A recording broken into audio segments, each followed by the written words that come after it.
First ever factory outlet Mukunda jewellery KPHB Kothapet Khammam Somajiguda Hanmakonda. నమస్తే, మీరు చూస్తుంది సుమన్ టీవీ. నేను మీ కీర్తి. నాతో పాటు ప్రముఖ ఆస్ట్రాలజర్ బ్రహ్మశ్రీ నందిపట్ల శ్రీహరి శర్మ గురువు గారు ఉన్నారు. నమస్తే గురుగారు. వాగర్థావివ సంపృక్తౌ వాగర్థ ప్రతిపత్తయే జగతః పితరౌ వందే పార్వతీ పరమేశ్వరౌ. సదాశివ సమారంభాం శంకరాచార్య మధ్యమాం అస్మదాచార్య పర్యంతం వందే గురు పరంపరాం. ఆదిత్యాయ చ సోమాయ మంగళాయ బుధాయ చ గురు శుక్ర శనిభ్యశ్చ రాహవే కేతవే నమః.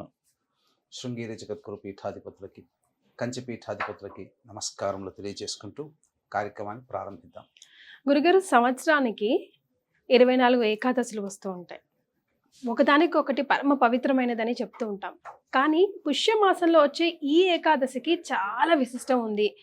ఏ రకమైన సంకల్పమైనా ఒక్కసారి చెప్పుకుంటే నెరవేరుతుంది అని చెప్తున్నారు.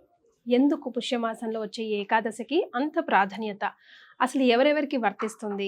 ఎలా సంకల్పం నెరవేర్చుకోవాలనుకుంటున్నారు? పరిహారాలు, మేమేమైనా నియమ నిష్టలతో చేయాల్సిన పనులు ఏమైనా ఉంటే దయచేసి తెలియజేస్తారా? తప్పకుండానమ్మా. ఇప్పుడు ఈ పుష్యమాసంలో శుక్లపక్షంలో వచ్చే ఏకాదశి పుత్రద ఏకాదశి. అంటే పుష్యమాసంలో వచ్చే ఏకాదశిలకి చాలా ప్రత్యేకత ఉంది. గుర్తుపెట్టుకుంటే ఈ సంబంధించినటువంటి ఏకాదశి పుత్రద ఏకాదశి. తర్వాత ఈ కృష్ణపక్షంలో వచ్చే ఏకాదశి షట్తిల ఏకాదశి. శక్తిల ఇవి రెండు కూడా మానవుణ్ణి ఉద్ధరించడం కోసమే. కేవలం మానవుని పుణ్యం సంపాదించుకోవడానికి కాదు. మానవుడు ఉద్ధరింపబడేది ఎప్పుడు? తన వంశము, తన తరము ఇంకొక ముందుకు వెళ్ళినప్పుడు. అంటే శుక్లపక్షంలో వచ్చే ఏకాదశి వ్రతం ఆచరించడం ద్వారా సంతానం కలుగుతుంది. సంతానం కలిగితే ఉద్ధరింపబడతాడు కదా. తర్వాత పితృదేవతల్ని కూడా ఉద్ధరించేది ఈ యొక్క ఏకాదశి. మనకున్నటువంటి అనేక ఏకాదశులలో పితృదేవతల యొక్క అనుగ్రహాన్ని ప్రసాదించే ఏకాదశి ఇది ఒక్కటి మాత్రమే. అంటే మనకేమో ఇది పుష్యమాసం, కానీ నార్త్ సైడ్ వాళ్ళకందరికీ ఆల్రెడీ మాఘమాసం ప్రారంభమైంది, పౌర్ణమితోనే ప్రారంభమైంది. అక్కడ వాళ్ళకి మాఘమాసం కింద లెక్క. మనకేమో దక్షిణ దేశం ప్రాంతానికి ఇది పుష్యమాసం, ఎందుకంటే అమావాస్యతో మనకు ఎండ్ అవుతుంది. కానీ నార్త్ సైడ్ ఆ కాశీ కానీ ఢిల్లీ కానీ బెంగాల్ కానీ ఇటువంటి వాళ్ళకి ఏంటంటే పౌర్ణమితో ఎండ్ అవుతుంది మాసం, మనకు అమావాస్యతో ఎండ్ అవుతుంది. కాబట్టి ఇది మనకు పుష్యమాసం అవుతుంది, అక్కడ వాళ్ళకి మాఘమాసం అవుతుంది. కాబట్టి ఇందులో విశేషత ఏంటంటే చాలా మంది పెళ్లిళ్ళు కాక ఇబ్బంది పడేటువంటి వాళ్ళు కానీ, అలాగే ఎన్నో కష్టాలు అనుభవిస్తుంటారు. ఆ కష్టాలకి ఒక ఎండ్ అంటూ ఉండదు. అటువంటి వాళ్ళకి కానీ ముఖ్యంగా పితృదేవతలని తరింప చేయడం. ఎందుకంటే మోక్షాన్ని ప్రసాదించాలి అంటే నారాయణుడు మాత్రమే అర్హుడు. ఈశ్వరుడు ప్రసాదిస్తాడు మోక్షము, కానీ మోక్షకారకుడు నారాయణుడు. కాబట్టి ఈ రోజున పితృదేవతల యొక్క అనుగ్రహం కోసం, పితృదేవతలకి స్వర్గాధిపత్యం రావడం కోసం ఇక్కడ ఉన్నటువంటి ఆ సంతానము కొన్ని నియమాలని పాటించాలి.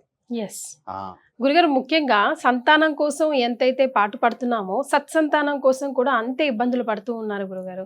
సో వాళ్ళకు కూడా ఉపయోగపడుతుంది? తప్పకుండా ఇది ఉపయోగపడుతుంది. పితృదేవతల ఆశీర్వచనంతో సత్సంతానం లభిస్తుంది. అంటే షట్తిల ఏకాదశి అంటే ఆ నువ్వులని 6 రకాలుగా ఈ రోజున ఉపయోగించుకోవాలి.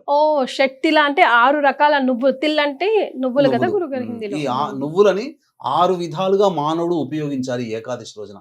అసలు చాలా మందికి అమ్మ కీర్తి ఈ ఏకాదశి వ్రతాన్ని ఎలా ఆచరించాలో చాలా మందికి తెలియదు. ఏకాదశి రోజున మాత్రం ఉంటారు. అసలు ఏకాదశి వ్రతాన్ని ఎలా ఆచరించాలంటే దశమి రోజు రాత్రి ముందు, ఏకాదశి ముందు దశమి కదా, ఆ రాత్రి ఎటువంటి ఆహారం తీసుకోకుండా నిరాహారంగా ఉండాలి. పాలు, పండ్లు, ఇతర పదార్థాలు తీసుకోవచ్చు, కానీ వండిన భోజనము పనికిరాదు, దాంపత్యము పనికిరాదు. బ్రహ్మచర్యం దశమి రోజు రాత్రి. తర్వాత తెల్లవారు ఎలాగో ఏకాదశి వస్తుంది కదా, ఆ ఏకాదశి రోజున ఉదయాన్నే లేచి 6 రకాలైనటువంటి నువ్వులని 6 రకాలుగా వినియోగించుకోవాలి. ఏకాదశి రోజున చాలా మందికి తెలిసిందే ఎటువంటి భోజనము ఆచరించరు. కానీ ఈ రోజున నీటిలో నువ్వులు నానబెట్టి ఉన్నటువంటి వాటి నీటిని తాగాలి. మొట్టమొదలుగానే స్నానం చేసే విధానం ఎలా ఉంటుందంటేనమ్మా, తిలల్ని బకెట్లో నీళ్లు పోసుకుంటారు కదా, ఆ నీళ్లలో నల్ల నువ్వులు వేసి ఆ నీళ్లతో స్నానం, అంటే శరీరం నుంచి ఆ నల్ల నువ్వులు జారు వాడాలి. లేదు అందరూ షవర్లో పెట్టుకుంటారు. కొన్ని నీళ్ళలు తల మీద వేసుకొని షవర్ మీద స్నానం చేసిన ఆ యొక్క శరీరం నిండా తిలలు ఇలా ఉండాలి. చిల్లలు అంటే ఆ, నువ్వులు. ఆ. ఎస్. తర్వాత స్నానం చేసిన తర్వాత శుచి అయిన తర్వాత నువ్వులు పిండిని ఒంటికి రాసుకోవాలి ఆ రోజు, ఓ, స్నానం చేసిన తర్వాత. స్నానం చేసిన తర్వాత. ఓకే. ఇది రెండవది, ఆ విధంగా ఉండాలి. ఇక మూడవది, స్నానం చేయగానే ఆ నల్ల నువ్వులను అలా ఒంటికి రాసుకుంటారు కదా, పిండి ముద్దను రాసుకున్న తర్వాత తులసి చెట్టు దగ్గర విష్ణు ప్రతిమ కానీ చిత్రపటం కానీ లేదా తులసి చెట్టు దగ్గర అష్టదళ పద్మం వేయాలి. వేసిన తర్వాత అక్కడ అందులో ఆవు నేతితో దీపారాధన చేసి విష్ణు ప్రతిమ గనుక ఉంటే విష్ణు సహస్రనామ పారాయణం చేసి విష్ణు అష్టోత్తరముతో తిలలతో స్వామివారి పాదాల దగ్గర వేయాలి. అర్చనలాగా చేయాలి, తిలలతో అర్చన చేయాలి. ఇది మూడో రక విధానం. తర్వాత మనకు ఆ రోజున మంచినీరు తీసుకోవచ్చు, తప్పులేదు. ఏకాదశి రోజున మంచినీళ్ళు తీసుకోవచ్చు. ఆ మంచినీళ్ళలో నువ్వులు నానబెట్టినటువంటి నీటిని ఆ నువ్వులతో సహా మనం తీసుకోవాలి ఎప్పుడు తాగినా. ఇది 4వ విధానం. ఇక 5, 6 విధానాలు మాత్రం చాలా అద్భుతమైనటువంటివి. ఇది చేతనైన కొలది, శక్తి కొలది వాళ్ళు చేయాలి. వీక్షించేటువంటి ప్రేక్షకులకి గమనిక, ఈ నెల 29వ తారీఖు రోజున మౌని అమావాస్య లేదా చొల్లంగి అమావాస్య అని అంటారు. ఇది చాలా ప్రభావవంతమైంది ఈ సంవత్సరం. ఎందుకంటే అమావాస్య రవికి మాత్రమే ఉంటాడు, కానీ చంద్రుడిలో చక్కటి నక్షత్రం శ్రవణ నక్షత్రం ఆ రోజున ఉంది. కాబట్టి రవి చంద్రుల సమాగమం ఈ అమావాస్య అత్యంత ప్రభావవంతమైనది. దీన్ని దృష్టిలో పెట్టుకొని మానవులకి అనేక రకాల కష్టాలు వస్తాయి. కోర్టు సమస్యలు, శత్రు సమస్యలు, ప్రయోగ బాధలు, అలాగే ఈ సంబంధించినటువంటి వివాహ సమస్యలు మరియు ఉద్యోగపరమైనటువంటి సమస్యలు, ఆర్థికపరమైన సమస్యల నివారణకి దశమహావిద్యలలో భాగంగా ప్రత్యంగిరా హోమం, బగళాముఖి హోమం, ధూమవతి హోమం, వారాహి హోమం, రాజశ్యామల హోమాలు పర్ హెడ్ 2100కి చేయించడం జరుగుతుంది. అవకాశం ఉన్న వాళ్ళు కార్యక్రమ తదనంతరం కాంటాక్ట్ చేసి మీ గోత్రనామాలు నమోదు చేసుకోవచ్చు. ఇక 4 విధాలుగా నువ్వులను ఎలా వాడాలో ఈ ఏకాదశి రోజున చెప్పాను కదా. 5వది, నువ్వులని బ్రాహ్మణుడికి దానం చేయాలి. ఇంత అంతా ఏమైనా ఉందా గురుగారు? కేజీలు, అర కేజీ, ఎంతైనా చేయొచ్చు, శక్తి కొలది. ఓన్లీ నువ్వులు మాత్రమే దానం చేయాలి. లేదు, దానం ఎవరు తీసుకోలేకపోతే హోమం చేసుకోవాలి ఏకాదశి రోజున. ఏకాదశి రోజున చాలా ప్రధానమైనటువంటిది ఏంటంటే హోమం చేయాలి. హోమం చేసినప్పుడు దానము చేయవచ్చు, హోమం కూడా చేయవచ్చు.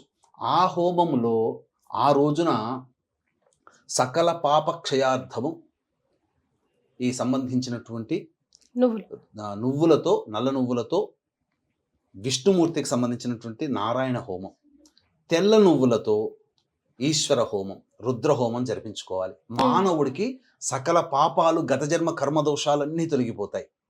ఇక మధ్యాహ్నం రోజున ఆ తర్పణాలు, నల్ల నువ్వులతో తర్పణాలు వదలాలి పితృదేవతలకి. ఆ రోజున ఏకాదశి రోజున వదలాలి.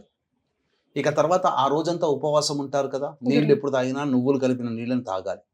తర్వాత ఆ యొక్క విష్ణు భగవాన్ని ఆరాధన చేస్తారు కదా, ఆయనకి నైవేద్యం పెట్టే సందర్భంలో అన్నము, కొన్ని నల్ల నువ్వులు కలిపి పెట్టినటువంటి పదార్థాన్ని నైవేద్యంగా పెట్టవచ్చు.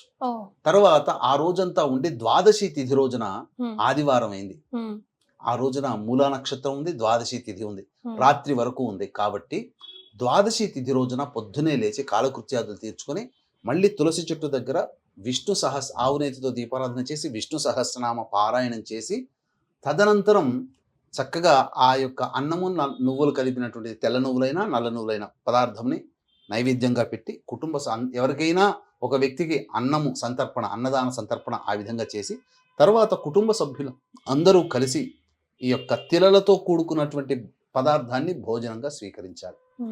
కొన్ని గ్రంథాల ప్రకారం ఏంటంటే ఏకాదశి రోజున అన్నము భుజించకూడదని అన్నారు కదా, కానీ కొన్ని గ్రంథాల ప్రకారము ఆ ఏకాదశి రోజున నైవేద్యం పెట్టినటువంటి తిలలతో కలిపినటువంటి అన్నాన్ని భుజించవచ్చు ప్రసాదంగా అని చెప్పి శాస్త్రంలో ఉంది. ఆ విధంగానైనా చేయవచ్చు. లేదు ఆ రోజు ఏమీ కఠినంగా ఉపవాసం ఉంటామండి అన్నవాళ్ళు ద్వాదశి రోజున ఈ యొక్క వ్రత ఉద్యాపన చేసి అప్పుడు ఆ విధంగా గనక మానవుడు ఉన్నట్లయితే అద్భుతమైనటువంటి శక్తిల ఏకాదశి. ప్రపంచంలో అందరూ కూడా అన్ని కష్టాలు తొలగిపోయే ఏకాదశి ఇది ఒక్కటేనమ్మా. పితృదేవతలు తరించే ఏకాదశి. కాబట్టి వీక్షించేటువంటి ప్రేక్షకుల్లో మహిళలు ఎంతో మంది ఉన్నారు. మీ భర్తల చేత భర్తలు కోల్పోయిన వాళ్ళు మీ పిల్లల చేత ఖచ్చితంగా ఈ శక్తిల ఏకాదశి రోజున పితృదేవతల యొక్క అనుగ్రహం కోసం తర్పణాది కార్యక్రమాలు మీ పిల్లల చేత, లేదా భర్త లేకపోతే మీ పిల్లల చేత, భర్త ఉంటే మామగారు ఉంటే మామగారి చేత, మామగారు లేకపోతే భర్త భర్త. చేత ఖచ్చితంగా ఈ రోజున ఆ నియమాల్ని పాటిస్తూ తర్పణాది కార్యక్రమాలు వదిలించండి. తప్పకుండా మీరు ఎన్ని కష్టాలున్నా ఆ కష్టాలు ఈ యొక్క శక్తుల ఏకాదశి తర్వాత తొలగిపోయి మీరు ఆనందంగా మీ యొక్క సంకల్పం నెరవేరుతుంది. ఇది పితృదేవతలకి సంబంధించినటువంటి శక్తుల ఏకాదశి. ఈ రోజున ఈ విధంగా ఆచరించడం ద్వారా మీ కుటుంబంలో పెళ్ళిళ్ళు కావలసినటువంటి అబ్బాయిలు అమ్మాయిలు ఎవరైతే ఉన్నారో వాళ్ళకి ఖచ్చితంగా వివాహం అవుతుంది. అలాగే సంతానం కలగనటువంటి దంపతులు ఉంటారు కదా, మీ కోడళ్ళకి కొడుకుకి అల్లుడికి కూతురికి ఖచ్చితంగా సత్సంతానం లభిస్తుంది. ఎందుకంటే ఇది పితృ ఏకాదశి అని అంటారు దీన్ని. కాబట్టి పితృదేవతల అనుగ్రహమే వంశము అభివృద్ధి అవుతుంది. వంశం అభివృద్ధి అంటే డబ్బులు లక్షలు మేనేజర్లు టీం లీడర్లు పిల్లలు అవ్వడం కాదు. ఆ వంశాభివృద్ధి అంటే మీ కడుపున పుట్టిన సంతానానికి మళ్ళీ వాళ్ళకు ఒక సంతానం పుట్టడం అనేటువంటిది వంశాభివృద్ధి. కాబట్టి వంశాభివృద్ధి ఈ యొక్క ఏకాదశి తిథిని ఆచరించడం ద్వారా విష్ణు యొక్క అనుగ్రహము పితృదేవతల అనుగ్రహంతో మీ పిల్లలకి చక్కటి సత్సంతానం కలుగుతుంది, వంశాభివృద్ధి అవుతుందని. అట్లాగే వంశం అభివృద్ధి కావాలంటే పిల్లలకి పెళ్ళిళ్ళు కావాలి, కాబట్టి ఖచ్చితంగా పెళ్ళిళ్ళు అయి తీరుతుంది అని చెప్పడంలో ఏమాత్రం సందేహం లేదు. రైట్. గురుగారు చెప్పింది విన్నారు కదా. ఎన్నో పండగలు పర్వదినాలు వస్తూ ఉంటాయి వెళ్తూ ఉంటాయి, కానీ గురుగారు చెప్పినట్టుగా మానవుల్ని ఉద్ధరించడానికి వచ్చే ఇలాంటి షట్ల ఏకాదశి లాంటి రోజులు అతి కొద్దిగా వస్తాయి, కాబట్టి వీటిని సంపూర్ణంగా మనం అందరం సద్వినియోగం చేసుకోవాలి. చాలా సంతోషం గురుగారు, ధన్యవాదాలు. సర్వం శ్రీ ఉమామహేశ్వర పరబ్రహ్మార్పణమస్తు.